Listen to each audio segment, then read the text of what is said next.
Play directly for Deandre Ayton thanks to a Devin Booker screen. The pass threaded the needle by the backboard and over the rim for the alley-oop and game-winning basket for the Suns. And the crowd went wild. Shannon, scale of 1 to 10.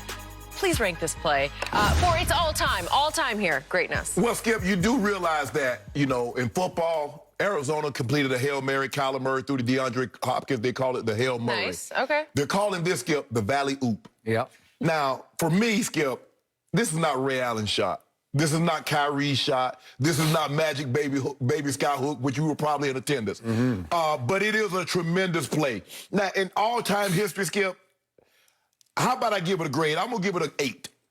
Because, like I said, the other shots, Skip, happen in the NBA Finals. This is the playoffs, but the further you go along, the greater the moment is. So, obviously, if this happened in a Finals game, Skip, now we're on to something. So, for me, I'm going to give it an 8, and I gave it an 8. I think I gave it an 8.5. I gave it an 8.5, considering the degree of difficulty, because, as Jenny is explaining it, Crowder has to throw it just right. Look at the angle, because they're probably...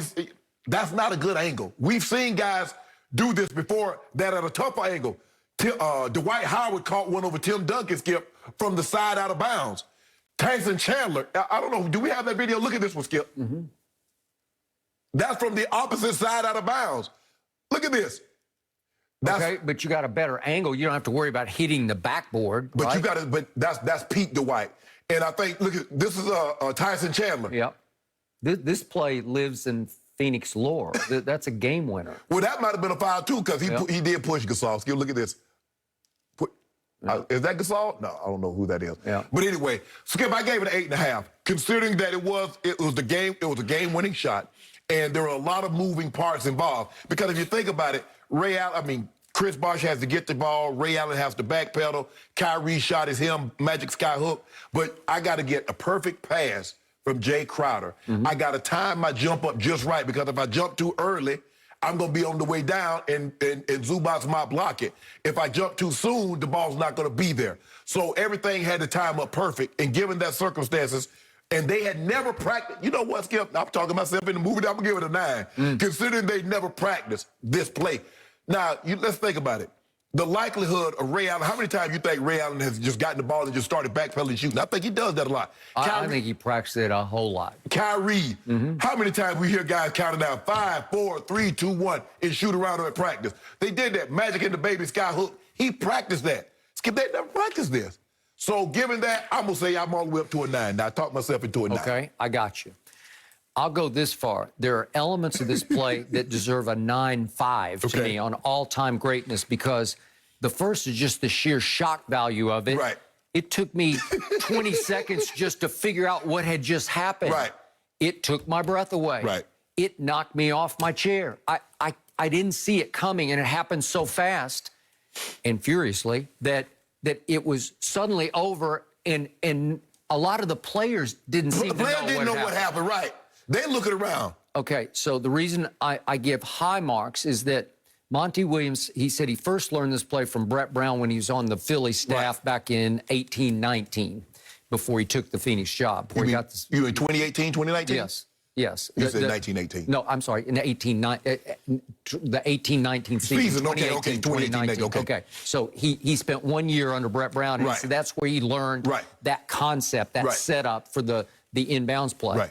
And you have to be smart enough to know there's a quirky NBA rule, which is on an inbounds pass, there's no offensive goaltending. So you can throw it at the rim, and you can just dunk it down in the rim and go completely in the cylinder. Right. And as the ref said in the statement after the game, per NBA rule, an offensive player can touch the ball in the cylinder during a throw-in. Right. Well, you have to realize Understand the rules. And your players have to understand that's acceptable. I'm not sure Ayton really got that, but they talk about that Tyson Chandler play that that's the first time they utilized that rule, where he just went up, and it's almost like the pass is so perfect, it's going to go in. And so all you do is aid it by touching it, furthering the dunk. You know, you just push it right on down through the cylinder. Well, on any other play, that's offensive goaltending, and you cannot do it, and it would be waved off immediately. Correct. That is correct. So you need to know that. Now, The first option they said after the game was that they were setting a screen. The Ayton first goes to his left to set a screen to get Cameron Johnson. Johnson, yeah, because he's the only one that can make a shot. And he was 5 for 5. Right. So they correctly said, let's try to get the ball in his hands for a 2 or 3, whatever it be, whatever gets open. Right. And yet Paul George jumped the screen and got through it enough that all of a sudden Ayton's like, oh, we got to go to option number 2, which is he's going to cut down the lane off a Devin Booker screen. Okay, now I got to give Devin Booker high marks because he said in his life on a last-second shot, he's never screened. Hell no. Okay, because he's the guy. Devin Booker. Well, why wouldn't you demand the ball? This is the kind of play where if you call it in the huddle, remember what LeBron did to Blatt in Chicago in a pivotal game when they were about to get in trouble? Remember in the sideline huddle? He calls the play for Kyrie, and LeBron said, hell no.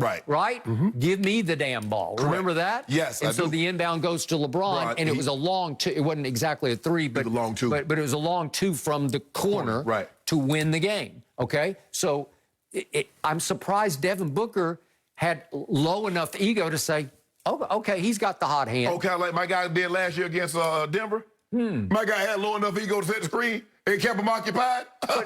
Time out. That play in game 2 against Denver in the bubble in the conference finals was called for LeBron. And Rondo said after the game, I locked eyes with him, and he did not move. And it worked. So suddenly, well, it's like panic. It wasn't no panic. And you have to fling it out to the wing to a looping AD. Just like it wasn't, because guess what, Skip? Nicholas Batum did not leave Devin Booker's side. So now it worked to the charm. So now we set the screen on Zubac, and we get a clear pass. Okay, you can't leave Devin Booker's side because he's too lethal. He's got the most lethal 15-foot shot in the game. And you couldn't leave Goat James' side because he's too lethal. Too lethal? Too lethal. He's a below-average shooter. I'd trust that he'd miss that one. So he didn't want any part of the last shot. And it was extemporaneous to say, I got to fling it over here to AD, looping all the way across the top of the set, and he shoots a 3 that wins the game. Unplanned. Not option B. It was option 0. Yeah, Skip, that's what you got to do. Okay. The original plan didn't go through. We were supposed to get to Cameron Johnson. Okay, they took that away. So I'm a little surprised that Devin Booker didn't make a stink in the huddle and say, give me the damn ball. Nah, Skip. Nah. Look, is he that guy? You said yesterday he's that guy. He is that guy. But I'm going to trust. You don't think in tough situations, in 3rd down and 4th downs, I wanted the ball? But I'm going to trust the coach in that situation that he's going to call the right play, and John's going to make the right decision. He didn't always throw me the ball on 3rd and 4th down. Okay. A lot of times he did. Okay. All right. But who is the mentor and idol of one Devin Booker? Kobe Bryant. What would Kobe have done in that sideline huddle if Phil had called the play for Shaq? He did out nothing, because guess what happened? You remember the play that beat your Spurs? Derek Fisher got that ball off at 0.3? 0.6. Yeah. Yes. And he hit him.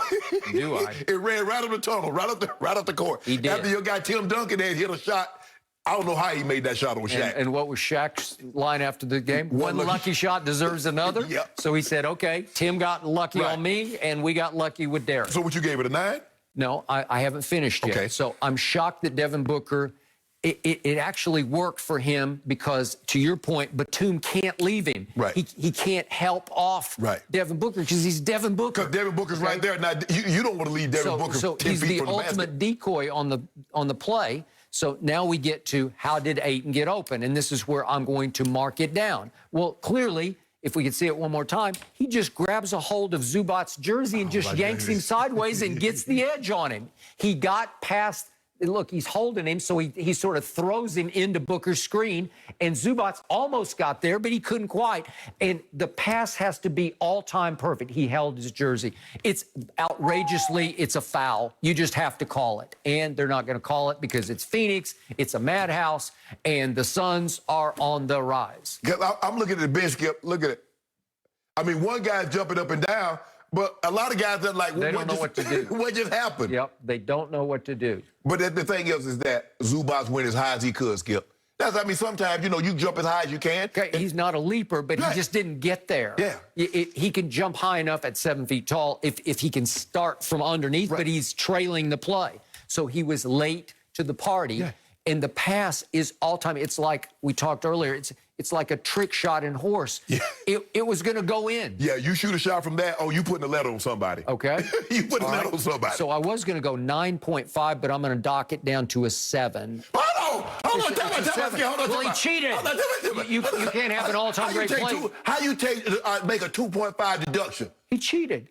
Oh, my goodness. What would you have said if they'd blown the whistle and called a foul on that? That was some bull jive, Skip. Would you call, I mean, would you say it's bull jive? Because then you'd look at the replay and you'd say, well, he grabbed his jersey.